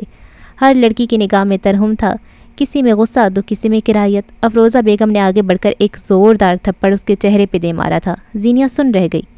1 بج گیا ہے، کیا یہ وقت ہوتا ہے واپس آنے کا؟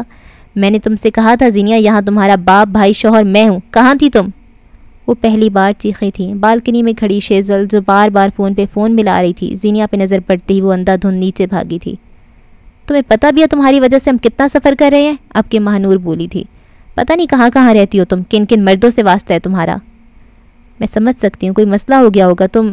مہنور کی آواز دب گئی، یہ ہمدرد کوئی اور تھی۔ کیا ہوا تھا زینیا؟ تم پلیز ہمیں کچھ تو بتاؤ، ہم سب بہت پریشان تھے۔ کیا تمہارے شوہر نے تمہیں مارا ہے؟ تمہاری گردن پہ نشان ہے، کیا تمہارے ساتھ کچھ برا ہوا ہے؟ ہم سب تمہیں کال کر رہے تھے، ہم سب پریشان تھے۔ وہ ٹکر ٹکر ہر ایک کا چہرہ دیکھ رہی تھی۔ الفاظ پروسیس نہ ہوتے تھے، دل پہ لگا زخم بڑھتا چلا جاتا تھا۔ انہی چیزوں کے درمیان اس نے ایک چہرہ دیکھا، وہ جو رش میں راستہ بناتی اس کی طرف آ رہی تھی۔ اس کی آنکھیں بے چین تھیں، وہ سب کو ہٹاتی اس کے سامنے آ کر رکی، قد میں ایک دوسرے کے برابر، ظرف میں اعلیٰ ظرف۔ اس نے زینیا کو دیکھا، اس کے دل کو دھکا سا لگا تھا۔ آس پاس اب بھی لڑکیوں کا شور تھا، آنٹی سخت نظروں سے اسے گھور رہی تھیں۔ تم ٹھیک ہو زینب؟ بس یہی، صرف یہی سننا چاہتی تھی وہ۔ کئی پل زینیا کے حلق سے الفاظ برآمد نہ ہو سکے۔ شیزل نے اس کا ہاتھ پکڑا اور بغیر کسی کی پرواہ کیے اسے اپنے ساتھ لیے آگے بڑھتی چلی گئی۔ لوگ اس پہ ہنسے، اسے گوارا نہیں تھا، وہ کسی کو ٹوٹی ہوئی لگے، یہ وہ ہونے نہیں دے گی۔ شیزل سیمسن کی ہوتی ہوئی اس کے دوست تباہ نہیں ہو سکتے۔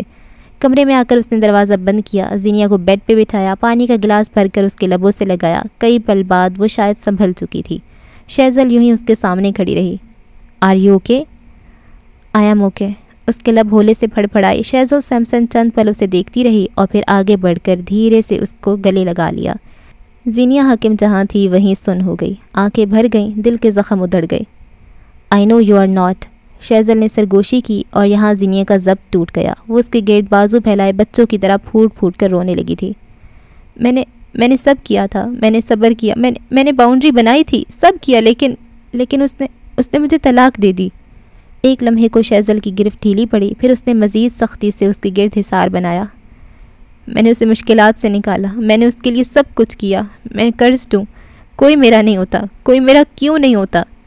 اس کا پورا وجود ہچکولے کھا رہا تھا، الفاظ بے رب تھے اور دل پہ باقاعدہ کسی نے برچھی دے ماری تھی۔ مہدی کہتا تھا باؤنڈری بناؤ، اماں نے کہا تھا صبر کرو، تم نے بولا بنیادیں بناؤ، بالاج کہتا تھا میرے ساتھ گزارا کرو، میں نے سب کیا تھا۔ بولتے بولتے اس کی ہچکی بند گئی، حلق اتنا دکھ رہا تھا جس کی کوئی حد نہیں۔ وہ رو رہی تھی، بری طرح رو رہی تھی۔ زینیا کبھی اس طرح نہیں روئی تھی، وہ ڈھیٹ تھی، مضبوط تھی۔ شیزل بغیر کچھ کہے اسے گلے لگائے بیٹھی رہی۔ میں اسکوائر 1 پہ آ گئی ہوں، واپسی کا کوئی راستہ نہیں۔ میں نے اللہ سے صرف ایک اچھی شادی مانگی تھی، اللہ میری نہیں سنتا، اس نے کبھی میری سنی ہی نہیں۔ بالاج میرے ساتھ ایسا کیسے کر سکتا ہے؟ روتے الزام دیتے وہ بس خاموش ہو گئی، اب بس ہچکیوں کے ساتھ رونے کی آوازیں آتی تھیں۔ کیا ہوا تھا؟ اس نے ایسا کیوں کیا؟ شیزل چاہتی تھی وہ بولے تاکہ دل کا غبار نکلے۔ اس کی بات پہ زینیا کے جسم میں گویا شرارے دوڑ گئے۔ وہ شیزل سے دور ہوئی، اس کی آنکھوں میں وحشت اتر آئی تھی۔ یہ سب عبداللہ کی وجہ سے ہوا ہے۔ اس کی آواز میں زمانے کی تکان تھی۔ اللہ اسے غارت کرے، اللہ اسے برباد کرے، سب عبداللہ کی وجہ سے ہوا ہے۔ زور زور سے چیختے ہوئے اس نے چہرہ ہاتھوں میں چھپا لیا، آنسو زاروں کے تار بہہ رہے تھے۔ عبداللہ نے مجھے زمانے کے رحم و کرم پہ چھوڑا، اس نے مجھ پہ گوپ کیا۔ عبداللہ کو اللہ غارت کرے، اسے میرے لیے آنا تھا، عبداللہ میرا تھا مگر اس نے مجھے چھوڑ کر دنیا کو چنا۔ اللہ اسے غارت کرے، یہ سب عبداللہ کی وجہ سے ہوا ہے، عبداللہ سب غارت۔ اس کے الفاظ گڈمڈ ہونے لگے، ذہن پہ پڑا بوجھ بھاری سے بھاری ہوتا گیا۔ شیزل برق رفتاری سے اپنی جگہ سے اٹھی، پانی کا گلاس اور ایک ٹیبلٹ اس کے منہ میں رکھی۔ زینیا شل سی تھی، پانی کا گلاس اس کے لبوں سے لگایا تو آدھا پانی حلق میں گیا تو آدھا اس کی گردن پہ بہہ گیا۔ اگلے کئی لمحوں میں وہ ہوش سے بیگانہ ہوتے ہوئے بیڈ پہ گر چکی تھی۔ شیزل نے اسے سیدھا کر کے لٹایا، اس کے پیر جوتوں سے آزاد کروائے، بال سمیٹ کر باندھ دیے اور چادر اس کے جسم پہ ڈال دی۔ بتیاں بجھا کر وہ اس کے قریب بیڈ پہ آ بیٹھی، آنسوؤں کے نشان، گردن پہ نیل اور بھیگی ہوئی پلکیں۔ شیزل کو اپنا دل ڈوبتا ہوا محسوس ہوا۔ ہاں اسے شادیوں سے مسئلہ تھا، لیکن کوئی شادی اتنی بری کیسے ہو سکتی ہے؟ زینیا سو گئی تھی، شہزل سو بھی نہ سکی۔ ایک خراب شادی صرف اس شادی میں رہنے والوں کو افیکٹ نہیں کرتی، ایک خراب شادی پورا سرکل تباہ کرتی ہے۔ آسمان آج ابر آلود تھا، وقفے وقفے سے ہوتی ہلکی ہلکی بوندا باندی نے موسم خوشگوار کر دیا تھا۔ آسمان پہ سیاہ بادل چھائے ہوئے تھے۔ نومبر اسلام آباد میں سردی نہ صحیح خنکی ضرور لے آتا ہے۔ ایس ایم کی اوپری منزل پہ قدم رکھو تو شیشے کے اسٹوڈیو میں اس وقت کئی لوگ جمع تھے، سنگی مجسموں پہ ٹنگے نئے ڈیزائنز کو ہاتھ سے چھوتے ہوئے تو میز پہ رکھی اسکیچ بک پہ بنے ڈیزائنز کو آخری ٹچ دیتے ہوئے۔ ڈیزائنرز آج اپنے کام کا بیہائنڈ دا شوٹ کروا رہے تھے۔ بی کیو پروجیکٹ کے ڈیزائنر سلیکٹ ہو چکے تھے۔ آج سے ایک ماہ بعد ان پہ کام ہونا شروع تھا تاکہ عید تک کام مکمل ہو سکے۔ فوٹوگرافرز کا ایک ہجوم سا تھا جو ان شاہکاروں کی تصاویر اتار رہا تھا۔ چند ایک تھے جو چن لیے جاتے۔ ان سب کے حکم میں دیکھو تو 2 پاور چیئر تھیں اور ان دونوں پہ ٹانگ چڑھائے کیس گمبیر اور براق حنیف بیٹھے نظر آتے تھے۔ ہاتھ میں کافی کے مگ اور جانچتی نظریں ہر ایک کو سکین کرتی تھیں۔ ہم دونوں اپنی اپنی کمپنیز کے CEO ہیں، یہ معمولی سے فوٹوگرافرز کا کام دیکھنا ہمارا کام نہیں ہے۔ کافی کا گھونٹ حلق میں اتارتے ہوئے براق نے تبصرہ کیا۔ قسم کا خوک روب تک میرے اپروول کے بعد منتخب ہوتا ہے، یہاں پھر بات مختلف ہے۔ کیس اب بھی ان فوٹوگرافرز کو دیکھ رہا تھا۔ ایسا کرو CEO مجھے بنا دو اور تم یہاں بیٹھ کر خوک روب کو اپروولز دیتے رہو۔ سنگی مجسموں کے حکم میں سے ایک نیا کردار نظر آیا۔ نیلی ہوڈ کے ساتھ سیاہ جینز پہنے، بالوں کو اچھے سے سیٹ کیے مہدی سامنے تھا۔ وہ قریب آ کر کرسی پہ بیٹھا اور اب ہوا ٹرائیو مکمل۔ ٹانگ پہ ٹانگ چڑھائے، کافی کے مگ ہاتھوں میں لیے، جانچتی نظروں سے سامنے دیکھتے 3 مرد۔ اسی لمحے مہدی کی نظر براق پہ پڑی۔ وہ فوٹوگرافرز کو کم، خواتین ڈیزائنرز کو زیادہ دیکھ رہا تھا۔ ہم نے تمہیں یہاں فوٹوگرافرز اپروو کرنے بلایا ہے، زارا کے ہیئر سٹائل اور نمرا کا ہینڈ بیگ نہیں۔ سب آنکھیں ملامت کر رہی تھیں۔ براق نے باقاعدہ کانوں کو ہاتھ لگائے۔ اللہ کا خوف کرو، میں خوف خدا کا مارا انسان ان سب کو ایک اسلامی بھائی ہونے کے ناطے مشورہ دے رہا تھا۔ ہاں جیسے میں تو تمہیں جانتا نہیں نا، بہت نیک اور اسلامی ہو تم۔ کیسے ان دونوں سے بے نیاز تھا، وہ تب بولتا تھا جب ضرورت ہو۔ تمہیں میرے نیک ہونے پہ اتنا شک کیوں ہے آخر؟ اس نے کھٹاک سے مگ میز پہ رکھا۔ میں سال میں پوری 3 نمازیں پڑھتا ہوں، لیکن عیدیں تو 2 ہوتی ہیں۔ مہدی کو اچھمبا ہوا۔ براق آگے کو ہوا۔ کیا مطلب 14 اگست کی نماز نہیں ہوتی؟ براق حنیف پہ تو حیرتوں کے آسمان ٹوٹ پڑے۔ مہدی نے کھول کر اسے دیکھا، پھر اپنے آدھے پاگل کزن کو جو کسی سے بات کرنا گوارا نہیں کرتا تھا، اور پھر وہ تن فن کرتا باہر نکل گیا۔ براق صدمے سے باہر آیا تو میز پہ رکھا اپنا لیپ ٹاپ اٹھا لیا۔ ای میل میں سارے فوٹوگرافرز کی ڈیٹیل اور چند تصاویری نمونے تھے۔ بیزاری کے عالم میں تصاویر آگے پیچھے کرتے ہوئے وہ رکا۔ زینیا حاکم کی بھیجی گئی تصاویر ایک آرٹ تھیں۔ براق پلک تک نہ جھپک سکا، ستائش سے اس کے لب گول ہوئے۔ زینیا حاکم کون ہے؟ اس نے بے اختیار گردن موڑ کر فوٹوگرافرز کو دیکھا۔ ہر کسی نے نفی میں سر ہلا دیا۔ وہ ایک خبتی عورت ہے، اچھا ہوا نہیں آئی، میں ویسے بھی اسے کام پہ نہیں رکھتا۔ آقا بالآخر بولے تھے۔ کیوں نہیں رکھ سکتے؟ کیا وہ تمہاری گرل فرینڈ کی دوست ہے یا پھر تمہاری ایکس کی بہن؟ دیکھو اگر ایسا ہے تو میں براق حنیف نہیں ہوں۔ کیس نے اس کی بات کاٹی۔ مجھے کسی کو نوکری سے نکال دے یا نوکری دیتے وقت یہ نہیں یاد کرنا پڑتا کہ اس کا شجرہ کہیں میری کسی سابقہ معشوقہ سے تو نہیں ملتا۔ اس میں ایسے بھی کیا بات ہے؟ سیلف ڈیفینس ہر انسان کا حق ہے۔ اس نے ڈٹائی سے گردن سیدھی کی۔ کیس نے سر جھٹکا اور ایک فوٹوگرافر کو اپنے پاس بلایا۔ چند پل بعد وہ اس کے کندھے کے قریب جھکا، اس کی لی گئی تصاویر دیکھ رہا تھا۔ لڑکا 85% قبول کر لیا گیا تھا، مگر کیس میں آپ کو 100% دینا ہوتا ہے۔ تھوڑی دیر بعد اسٹوڈیو خالی ہو گیا تھا۔ کیس صوفے پہ بیٹھا تھا، ہاتھ میں لیپ ٹاپ تھا جہاں وہ تصاویر کو زوم کر کے دیکھ رہا تھا۔ براق دوسرے صوفے پہ نیم دراز تھا اور مہدی اس کے پیروں کے قریب بیٹھا تھا، ہاتھ میں چائے کا مگ اور آنکھیں چھوٹی کیے کیس کو تکتا ہوا۔ براق نے اپنے پیر مہدی کی گود میں رکھ دیے۔ کتنے لوگ فائنل ہوئے؟ چائے کا گھونٹ لیتے ہوئے سوال کیا۔ صرف ایک، حمد رضا۔ اچھی بھلی فوٹوگرافر تھی وہ نوین، اسے کیوں نکالا؟ صرف اس لیے کیونکہ وہ لڑکی ہے؟ براق کی بات پہ کیس نے سرد آنکھوں سے اسے دیکھا۔ میں کسی کو نوکری دیتے وقت اس کی کوالیفیکیشن دیکھتا ہوں، جینڈر نہیں۔ جس وقت تم اس کی آنکھیں دیکھ رہے تھے میں اس کا ٹیلنٹ دیکھ رہا تھا۔ براق کو شوق ہی تو لگا تھا۔ کیس اب بھی سنجیدہ تھا۔ آفس میں کام کرنے آنے والی عورتیں بھی کسی کی ماں بہن ہیں، کیا تم اپنی نظر میں قابو نہیں رکھ سکتے؟ کون کہہ رہے زن بیزار، مشہور ہو تم؟ مہدی بس خاموشی سے انہیں دیکھتا رہا۔ مسوگنسٹ ٹھیک ہے، لیکن ہریسر تو نہیں ہونا؟ براق دل ملا کے رہ گیا۔ اور اپنے علم میں اضافہ کرو، میں نے اسے سلیکٹ کر لیا تھا لیکن وہ تمہاری وجہ سے چلی گئی۔ کوئی عورت تمہاری وجہ سے راستہ بدل رہی ہے۔ تم کون ہو براق؟ نیرا کتا ہے اور کیا؟ مہدی نے جملہ مکمل کیا، ہاتھ میں پکڑی کافی براق کے پیروں پہ چھلکائی اور اٹھ گیا۔ براق سے سک اٹھا۔ اسے براق جیسے مردوں سے سخت چڑ تھی جو اکیلی اور خود مختار عورت کو موقع سمجھتے تھے۔ اگلے کئی لمحے براق شرمندہ سا بیٹھا رہا، پھر کیس نے اسے موبائل پہ کال کرتے ہوئے دیکھا۔ حمد رضا، زینت فہیم اور زینیا حاکم سلیکٹڈ ہیں۔ اس نے فون کان سے جدا کیا تو کیس اسے ہی دیکھ رہا تھا۔ ہم نے زینیا حاکم کا ٹرائل نہیں لیا. اس کی ضرورت تھی کیا؟ گہری سانس لے کر کندھے اٹھائے. تم اسے نہیں رکھنا چاہتے تو نہ رکھنا. میری وجہ سے ایک ٹیلنٹ ضائع ہوا, اب دوسرا میں بچا لوں گا. ایک عزم سے کہتے وہ اٹھ گیا تھا. ابھی اسے جانتے نہیں ہو تم, وہ تمہیں ضائع کر دے گی. کیس بڑبڑاتے بھی اپنے کام میں لگ گیا. اسے نہیں فرق پڑتا کسی زینیا حاکم سے. براق اپنی زندگی میں پہلا اچھا کام کر چکا تھا. کیا تم سب مجھ سے متفق ہو؟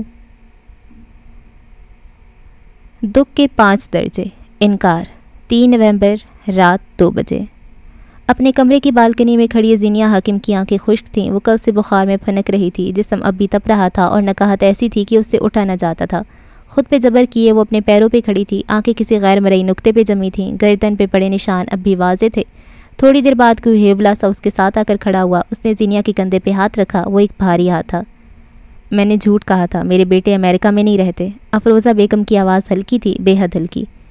میرے شوہر نے مجھ پہ بدکاری کا الزام لگا کر مجھے طلاق دے دی اور میرے بیٹے مجھے قصوروار مانتے ہیں. میں آج تک گریف کے پہلے حصے انکار میں ہوں. تم مجھ سے نکل آنا پلیز. آخری لفظ گویا التجا ہو. میں نے آج تک یہاں کسی لڑکی کو نہیں مارا, لیکن تمہاری فکر اتنی تھی کہ مجھے خود پہ اختیار نہ رہا. ان کے لہجے میں معذرتی تاثر تھا. زینیا کچھ نہ بولی. وہ چند لمحے مزید اس کے قریب کھڑی رہیں, پھر چھوٹے چھوٹے قدم لیتی واپس چلی گئیں. بل آج میرے ساتھ ایسا نہیں کر سکتا. اس کے لب دھیرے سے پھڑپھڑائے. سرد ہوا کے جھونکے اس کے جسم سے ٹکرا کر پلٹ رہے تھے, مگر وہ جیسے بے حس ہو چکی تھی. ہر احساس سے انکاری, ہر قسم کے محسوسات سے انکاری. غصہ. 10 نومبر رات 8 بجے. سیاہ رنگ کی لمبی قمیض شلوار کے ساتھ میرون رنگ کی شال کندھوں پہ پھیلائے. اس کے شہد رنگ بال کندھوں پہ بکھرے تھے. الجھی لٹیں چہرے کے گرد جھول رہی تھیں. چہرہ زرد تھا. وہ خالی نگاہوں سے ڈائننگ ہال میں بیٹھی ایک لڑکی کو تک رہی تھی. پھر غائب دماغی سے کھانا کھانے لگتی. کئی بار وہ ہتھے سے اکھڑ جاتی تھی, جسے شیزل اور باقی لڑکیاں برداشت کیے ہوئے تھیں. سلاد پاس کرنا زینیا. زہرا نے شائستگی سے اسے پکارا. زینیا چند لمحے اسے دیکھتی رہی, پھر سلاد کا ڈونگا اٹھا کر پوری قوت سے فرش پہ دے مارا. کہ میں تمہارے باپ کی نوکر ہوں؟ میں یہاں تمہارے کام کرنے آئی ہوں. اس کی آنکھیں سرخ تھیں, جسم کانپ رہا تھا. شدت غیظ سے اس کے اعصاب بری طرح بے قابو ہونے لگے تھے. زہرا اس کی حالت سے واقف تھی, سو چپ رہی. شیزل اس کا ہاتھ پکڑے اسے اپنے ساتھ لے جا رہی تھی. کمرے میں لا کر اسے بیڈ پہ بٹھایا. پانی کا گلاس بھر کر دیا. زینیا نے گلاس کو بھی دیوار پہ دے مارا. اس کا بس نہیں چلتا تھا ہر چیز تہس نہس کر دے. شیزل نے ایک اور گلاس بھر کے اسے دیا. زینیا نے وہ گلاس بھی دیوار پہ دے مارا. کیا ہوا ہے زینب؟ تم ایسی تو نہیں تھی. اسے ہرٹ ہوا تھا, نہ جانے کیوں. زینیا نے سرخ آنکھیں اٹھا کے اسے دیکھا. یک آنکھوں میں پانی بھر گیا. وہ بے اختیار آنسو بہنے لگے. مجھے خود پہ غصہ آ رہا ہے. مجھے ساری دنیا پہ غصہ آ رہا ہے. کوئی زینیا کو دھوکہ کیسے دے سکتا ہے؟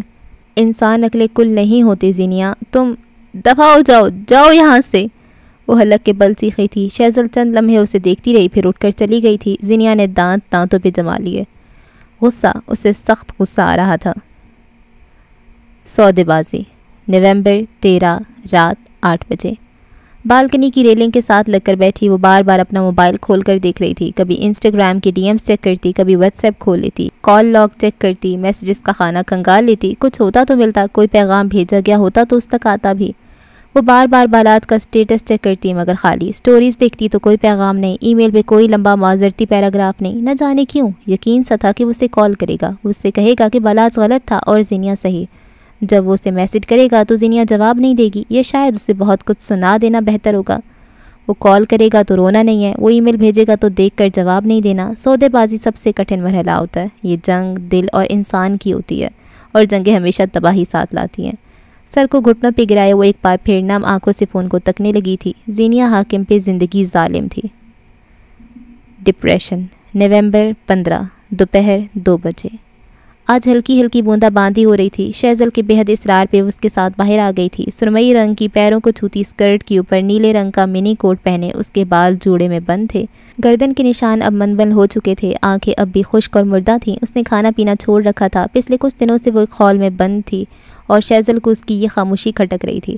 اس وقت وہ دونوں ایک بڑے سے ہال میں بیٹھے تھے جہاں نیم تاریکی تھی. اسٹیج پہ ایک خوش شکل لڑکا تھا جس کے ہاتھ میں مائک تھا. اس کے حکم میں ایک بینر لگا تھا, لاف ود سلمان. یہ ایک سٹینڈ اپ کامیڈی شو تھا. اسٹیج پہ کھڑے لڑکے کی کسی بات پہ سارا ہال کہے مار کے ہنس رہا تھا. ہنسی کی جل ترنگ کے بیچ کوئی تھا جو سسکیاں لے کر رو رہا تھا.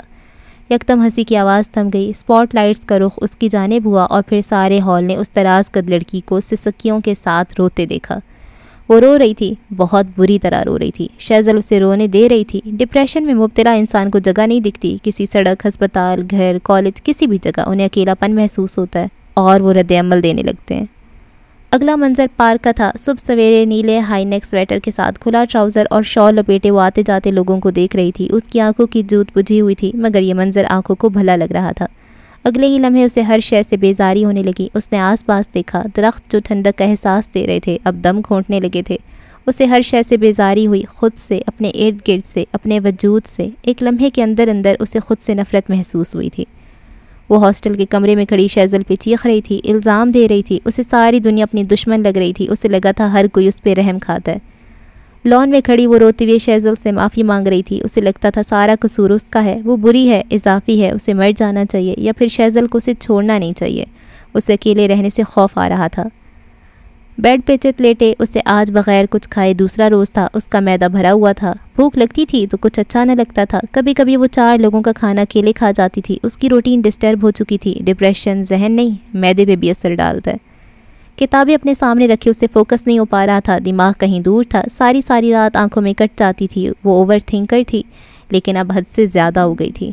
ہاسٹل میں وہ بس اپنے کمرے میں بند رہنے لگی تھی۔ اس کی طبیعت عجیب سی ہو گئی تھی۔ ہر گزرتے دن وہ مزید چڑچڑی ہوتی جا رہی تھی۔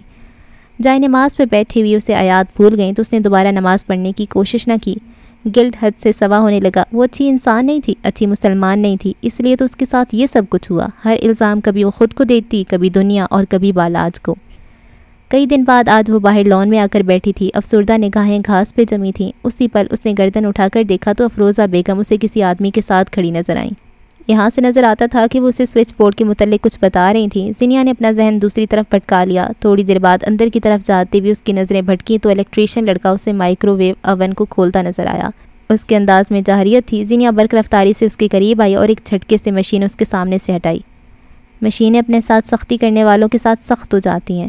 صاف 2 ٹوک لہجہ۔ کئی دن بعد وہ بولی تھی۔ افروزہ بیگم نے ٹھہر کے اسے دیکھا۔ لڑکا بھی اسے دیکھنے لگا تھا۔ کام تو کرنا ہے نا زینیا، یہ نہیں کرے گا تو کون کرے گا؟ ان کی نظریں چیلنج دیتی تھیں۔ زینیا نے ٹھہر کر انہیں دیکھا۔ اس کی آنکھوں کا اعتماد غائب تھا، گردن کا سریا ندارد۔ آپ کہیں تو میں کر دیتی ہوں، اس نے خود کو بولتے سنا۔ اعتماد ڈگمگا رہا تھا۔ الفاظ ٹکڑوں کی صورت حلق سے برآمد ہو رہے تھے۔ اگلے کئی لمحات میں اس کے پاس مشینوں کا ڈھیر لگ چکا تھا۔ زینیا پلیز میرے اسٹریٹنر کی چارجنگ پن ٹھیک کر دو۔ زینی یار واشنگ مشین کو بھی دیکھ لینا۔ اوپر والی منزل کے بلب بدلنے ساتھ میں کریں۔ متعدد آوازیں تھیں، کئی خوشگوار لہجے۔ وہ بس سر ہلاتی جاتی تھی۔ شام تک اس کے ہاتھ تھک چکے تھے مگر دل ہلکا تھا۔ انسان کو ڈپریشن، مصیبت، تکلیف اور مایوسی سے صرف ایک چیز واپس لا سکتی ہے، اس کا محبوب شوق۔ قبولیت۔ 29 نومبر شام 7 بجے۔ اس نے بالاج کا فیس بک کھولا، فرینڈ لسٹ کھولی۔ سب سے اوپر ایک لڑکی کا اکاؤنٹ تھا۔ وہ اس 1 ماہ میں 1000 مرتبہ اس کا اکاؤنٹ دیکھ چکی تھی۔ وہ اسے سٹاک نہیں کرتی تھی کیونکہ اسے خوف آتا تھا، اسے تباہی کے دہانے سے ڈر لگتا تھا، لیکن آج نہ جانے کیوں کانپتی انگلیوں سے اس نے اکاؤنٹ کھولا۔ دل بے حد تیز دھڑک رہا تھا۔ پروفائل پکچر پہ ایک مردانہ اور ایک زنانہ ہاتھ تھا۔ مرد نے عورت کا ہاتھ تھام رکھا تھا۔ زینیا کو کچھ محسوس نہ ہوا۔ اسے حیرت ہوئی۔ حال بتا آنسو تواتر سے بہہ رہے تھے۔ اسے لگا تھا وہ گر جائے گی مگر وہ کھڑی تھی۔ اسے لگا تھا سانس بند ہو جائے گی مگر وہ چل رہی تھی۔ لرزتی انگلیوں نے اب اسکرین پہ آگے کی تصاویر کھولیں۔ وہ دونوں دبئی میں تھے۔ برج الخلیفہ ان کے حکم میں تھا۔ لڑکی مسکرا رہی تھی، بالاج بھی ساتھ مسکرایا۔ زینیا کے دل کو دھکا سے لگا۔ اس نے کامنٹ چیک کیے، اس نے آگے کی تصاویر دیکھیں۔ اس نے پورا اکاؤنٹ کھول کر دیکھ لیا تھا۔ ہر جگہ بالاج اس لڑکی کے ساتھ تھا۔ نہ اس کا دل پھٹا، نہ دھڑکن رکی۔ شور تھم گیا تھا، جذبات ساکن ہوئے۔ ایک ویڈیو میں زینیا نے اسے اپنے شوہر کی سنگت میں ایک لمبی سی گاڑی کی طرف جاتے دیکھا۔ وہ اس کا ہاتھ پکڑے سہج سہج کر چل رہی تھی۔ زینیا کو اس سے حسد ہوا، رشک آیا، جلن ہوئی، خوشی بھی ہوئی۔ آنسو کے تار کی صورت اس کی آنکھوں سے بہنے لگے۔ کئی بار یوں لگتا ہے جیسے یہ طوفان سب بہا لے جائے گا، مگر کئی بار تباہی بس ایک ایلوژن ہوتی ہے، جسے چھو لو تو غائب ہو جاتی ہے۔ بالاج کبھی اس کا ایسے خیال نہیں رکھ سکتا، اس نے قبول کیا۔ بالاج کبھی اس کا سہارا نہیں بن سکتا، اس نے قبول کیا۔ وہ کبھی بھی اس کے مسکرانے کی وجہ نہیں بن سکتا، بالاج اب کبھی اس کا نہیں بن سکتا، اس نے سب قبول کیا۔ وہ اسے چھوڑ کر کسی غیر عورت کے پاس تھا، اس نے قبول کیا۔ 1 دسمبر اپنے ساتھ اچھی خاصی سردی لے آیا تھا۔ کل رات ہونے والی ٹھنڈی ٹھار بارش نے سارے شہر کو جلد ہل کر دیا تھا۔ گو کہ نکاسی آب کا انتظام اچھا تھا مگر سڑکیں اب بھی گیلی تھیں۔ درختوں کے پتے اپنے اوپر قطروں کا وزن لیے ہوئے تھے۔ قیسم کی عمارت بھی بارش سے بھیگ گئی تھی۔ سفید اوور کوٹ کے ساتھ سفید جینز پہنے، پیروں میں اونچی سرخ ہیلز اور بال کھلے چھوڑے شیزل سیمپسن قیسم کی راہداریوں میں قدم اٹھا رہی تھی۔ انگلیوں میں آج مختلف انگوٹھیاں تھیں، سیاہ چمکدار بال اس کے چلنے سے لہرا رہے تھے۔ کندھے پہ ٹنگا سفید بیگ اس کا ہم قدم تھا۔ کیس کمبیر کے آفس کے باہر رک کر اس نے ہیل سے ایک دو بار دروازہ بجایا۔ پاور چیئر پہ بیٹھا کیس ہلکا سا مسکرایا۔ شیزل اپنے حساب کی دستک دیتی اندر داخل ہوئی تو کیس نے سر نہ اٹھایا۔ وہ بغیر کسی دعوت کے اس کے سامنے کرسی کھینچ کر بیٹھ گئی۔ ان دونوں کو فارمیلٹیز کی ضرورت نہیں تھی۔ کافی یا پھر کافی؟ وہ فون کریڈل سے اٹھاتے ہوئے بولا تھا۔ شیزل نے سوچنے کی اداکاری کی۔ کافی نہیں، بس کافی، ایک ادا سے کہتے ہوئے اس نے میز پہ دھرا اپنا موبائل اٹھا لیا۔ وائرس بھی آ گیا، کیا خیال ہے ایک اور کافی؟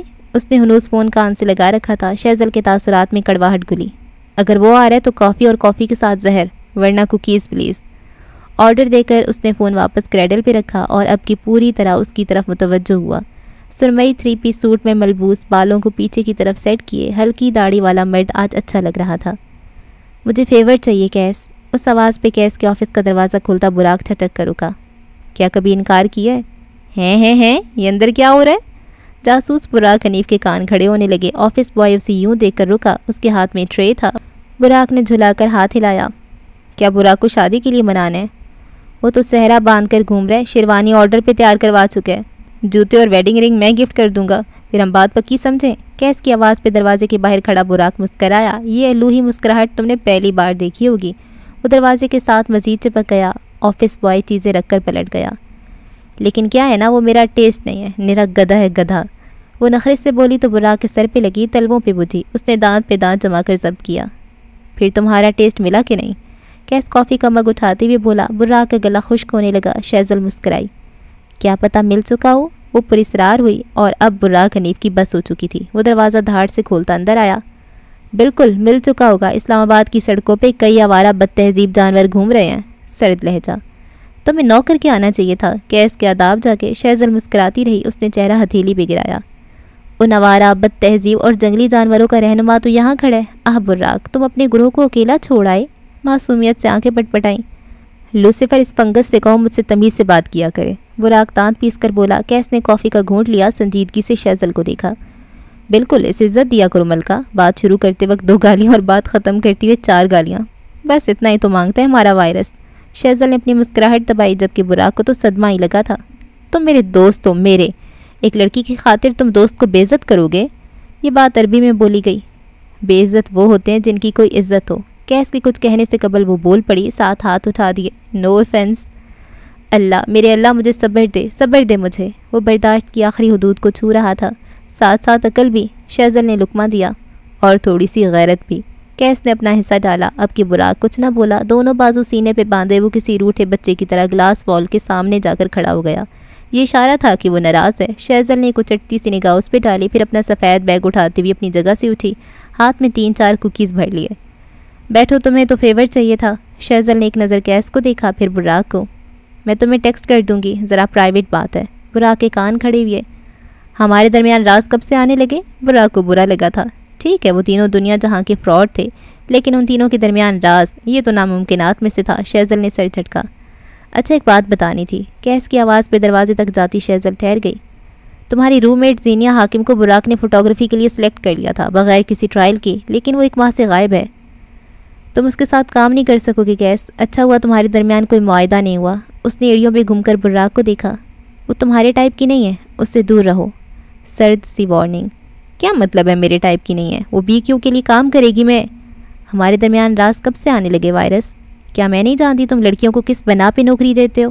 براق کو لگا وہ ہل نہیں سکے گا۔ شیزل جا چکی تو اس کے حواس واپس ہوئے۔ کیس محظوظ سا اسے دیکھ رہا تھا۔ اس کی تو ایسی کی تیسی۔ اب میں خود اس لڑکی سے دوبارہ رابطہ کروں گا اور اسے دوبارہ جاب آفر کروں گا۔ یہ فنگس خود کو سمجھتی کیا ہے؟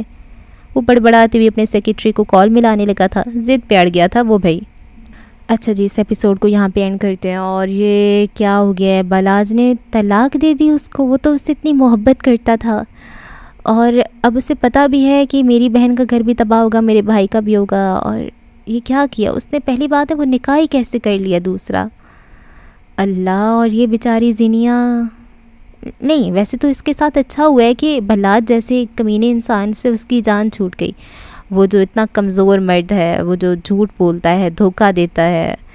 بہت اچھا ہوا، زینیا بہت اچھا انسان ڈیزرو کرتی ہے. کیس بھی اچھا نہیں ہے یار. کیس نے اس کے ساتھ اچھا نہیں کیا نا. وہ اسے بدلہ لے رہا تھا اپنی پھپھو کا، وہ اسے بلاتی رہی، وہ اس کو تنگ کرتا رہا، انتظار کرواتا رہا.